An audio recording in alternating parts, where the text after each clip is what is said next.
Hello, everyone, and welcome to another edition of Real Estate Realities with the Rebel Broker. My name's Robert Whitelaw, and I am the Rebel Broker, licensed real estate broker right here in Silicon Valley, California, member of the National Association of Realtors. But please don't hold that against me. This time around, I had an interesting topic that I think is worth discussing. We're going to talk about digital curb appeal. But we're going to come at it from two angles because, as you know, knowledge is power, and I like to frame these podcasts in a way where everybody gets a payoff, right? So, of course, we're going to talk about what makes good digital online curb appeal happen, but we're also going to talk about how buyers can leverage off of this concept of digital curb appeal to their own advantage. So make sure to stay tuned for that. We're going to discuss all of that in today's podcast. So to kick it off, let's talk a little bit about what curb appeal is in general, right? Now, historically, curb appeal was that first impression that someone gets when they drive by a house. The drive-by is absolutely still part of what happens in many buyers' journeys when they're looking to find a home that they want to make an offer on. But in today's world, the reality is that the most compelling digital presence in terms of curb appeal is often going to get the most attention. And in the end, if you're a seller, you want to make sure that the online persona of your home is going to generate the highest level of interest. You want folks to be interested in learning more about your home. And there's a lot of different forms that can take. One is just having the information available. So step one, in creating that curb appeal, that digital curb appeal, is have the information online. If you are working with an agent, and I'm assuming you are, even if you're listing it yourself, make sure to review the online presence that your agent is creating for you. So what that should equal is plenty of high quality photos of your property, a digital tour or a video virtual tour of your property. And these are super easy to make at different levels. And to be honest, in my business, I will do this different ways depending on the property, whether it's just a straight up home tour that's virtual reality that lets you sort of walk through the house virtually, just with something like Matterport, to far more involved presentations that might be happening at a super high-end home where there's a lot more detail that you want to be able to draw the buyer's eyes to. There's another solution for creating home tours for doing that. But on the mainstream, you want something that at least lets folks walk through the home. So some sort of virtual walkthrough. And you want to make sure that you're putting your best foot forward. One of the things that I see all the time, and every morning I am looking at the homes that have just listed, right? I tend to look at homes that have just listed, homes that have just sold or gone pending. Because for the most part, I like to at least do a drive-by on every home that gets listed in the areas that I serve.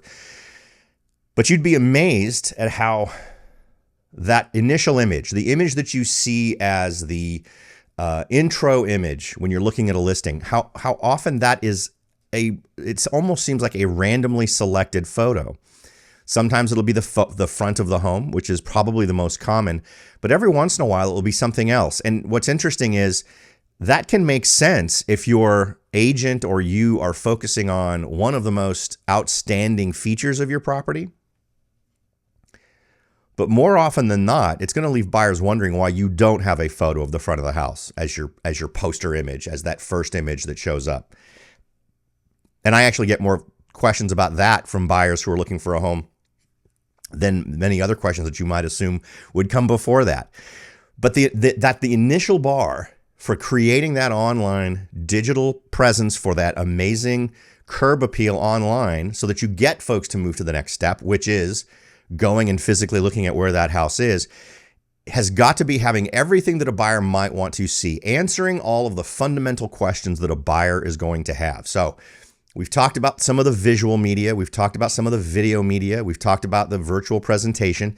And, I'll be honest with you, I know videos are quite popular, and some of you might be watching this on YouTube and seeing that I do plenty of videos.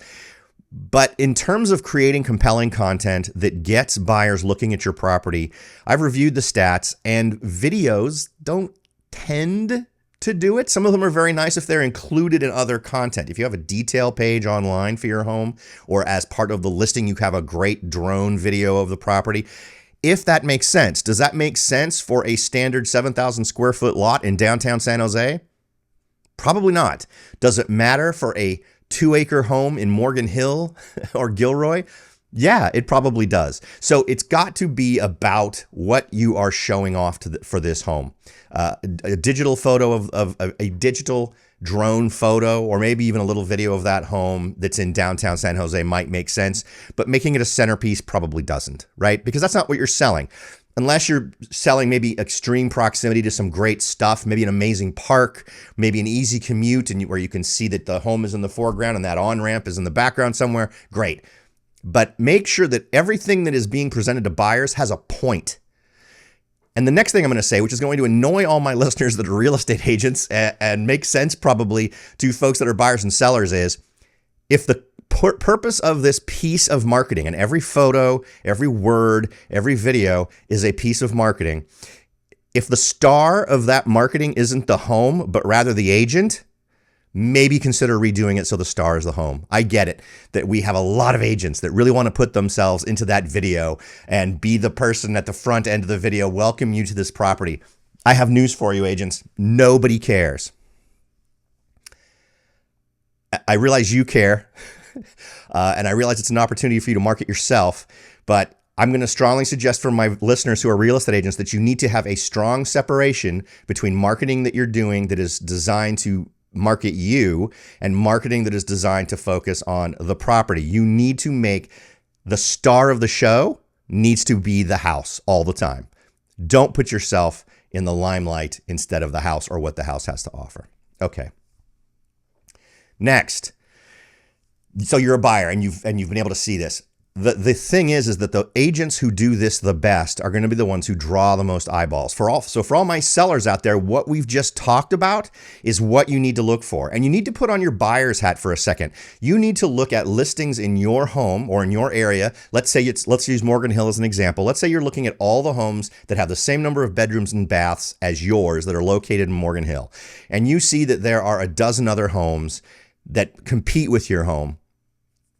You need to make sure that yours, in terms of content it offers to answer questions for buyers, and also focuses on your property's most attractive features, is above the rest. It is the best in class in terms of what it's showing to folks who are potentially shopping.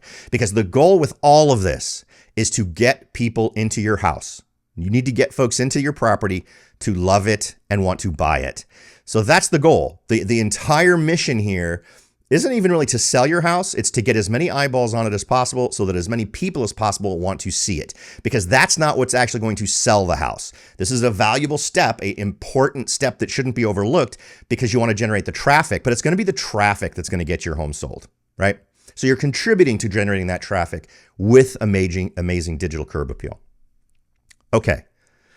Now let's assume that there's not awesome digital curb appeal. Now I'm talking to my buyer clients out there.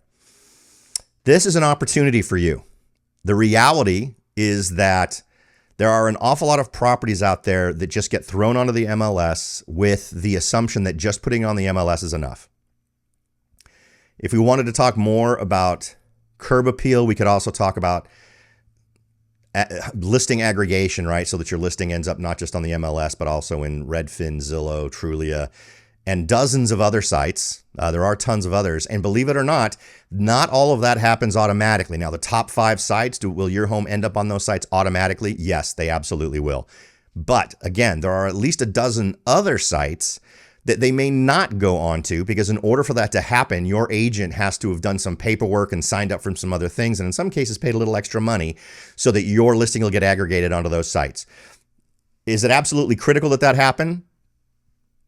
Your home will probably sell, but if it only generates one more set of eyeballs on your property, for my money, it's worth it. So it's about maximum exposure, which is probably worth its own discussion at some other time. But again, let's get back into what buyers should be thinking.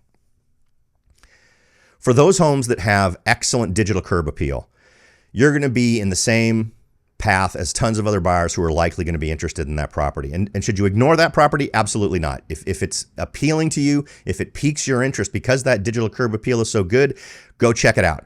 You don't necessarily need to immediately set a time unless the market is crazy and things are selling very quickly. You don't need to do this immediately and set up a time to view it. Or maybe you could set up a time to view it, and then before that even happens, do a drive-by.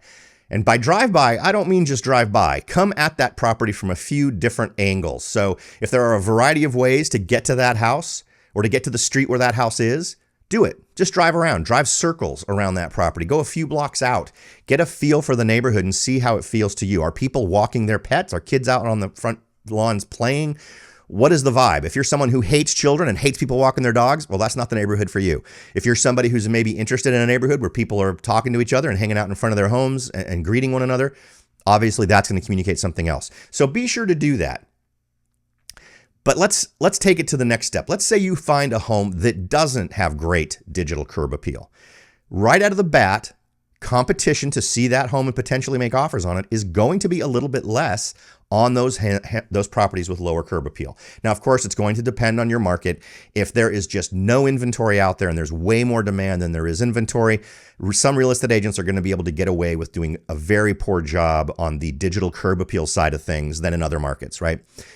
There are markets that we have right here in Silicon Valley that absolutely fit this bill, where you could throw anything up onto the MLS and you're going to get a lot of attention.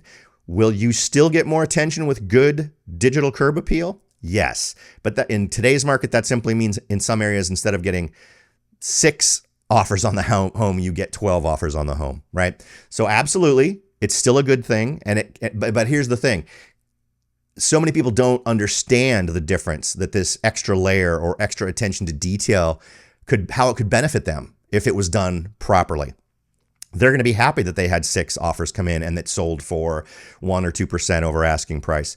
Whereas if they had more offers on the table, maybe it would have sold for 3 or 4 or 5% over asking price. You see what I mean? It's still good news, but it's even better news if each one of these steps is executed to the best level possible. Which brings me to the homes that you as a buyer should focus on if you do see very poor digital marketing, very poor curb appeal coming from the listing. And these aren't going to be hard to spot. These are going to be ones where the bones of the house sound right to you. In other words, it has the right amount of bedrooms and baths.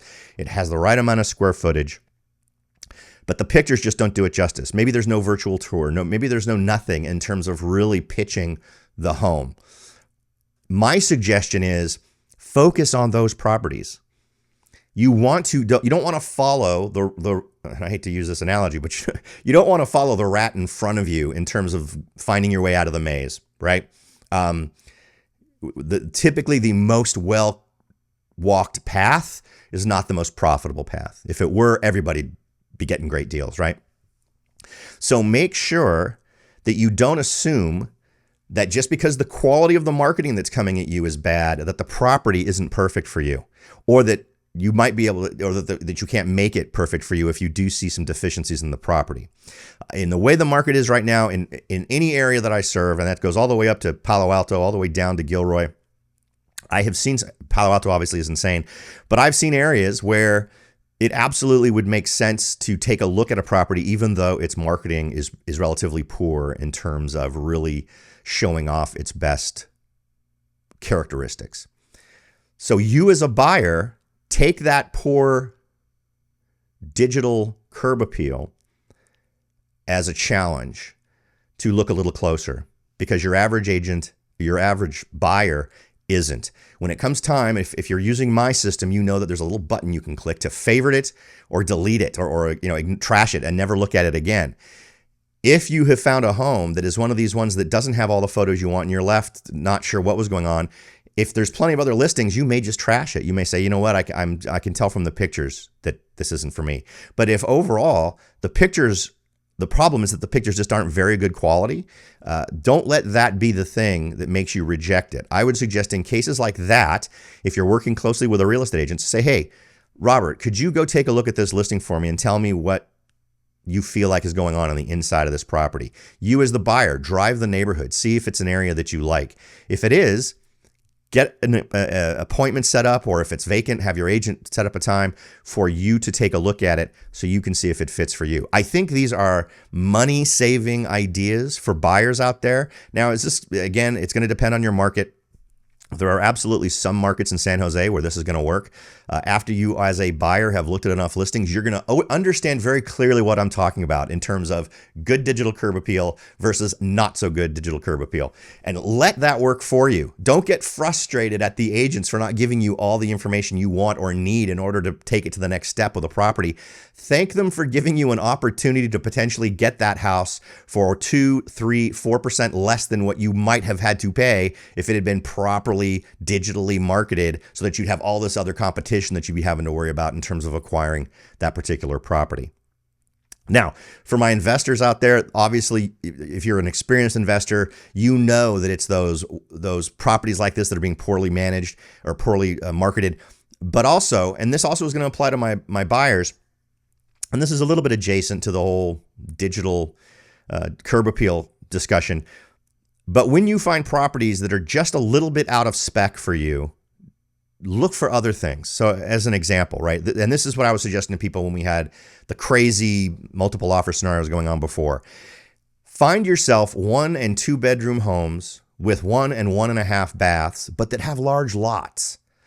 Invariably, you're going to find that you can often expand these homes to give them that second or third bedroom and extra bathroom at a cost that will end up costing you less than if you had bought a similar sized home in the same neighborhood. So this happens all the time that I find properties like this. I have a search I specifically run every now and again just to see if I can spot these kinds of properties. But you want to look at these and see them not as something that simply won't fit your needs, but if you're adventurous enough to potentially take on something that will need some immediate remodeling. The good news is, you'll probably be able to live in this house while this work is happening. It may not be a huge home. You may need to add a bedroom. You may need to add a bathroom. But in the meantime, you will be able to live in it. It's not like you're going to be adding an extra expense. During this time, you can be banking more money to put towards whatever renovation work you want to do. But the one suggestion I am going to make is that if you find a home that fits this bill, one of your first stops is going to be go online to if it's inside of a city or if it's just a county property, find out what your options are for adding onto the property. Find out what the lot lines are, what the limits are. Get some initial handle on what it would cost to do a remodeling and to increase the footprint of the home so that you can get it to the state that you need it to be to handle your needs. And in the end, when it's all said and done, what you're likely going to have is a home that's worth a great deal more than it cost you to make it into the home that you needed it to be. Okay.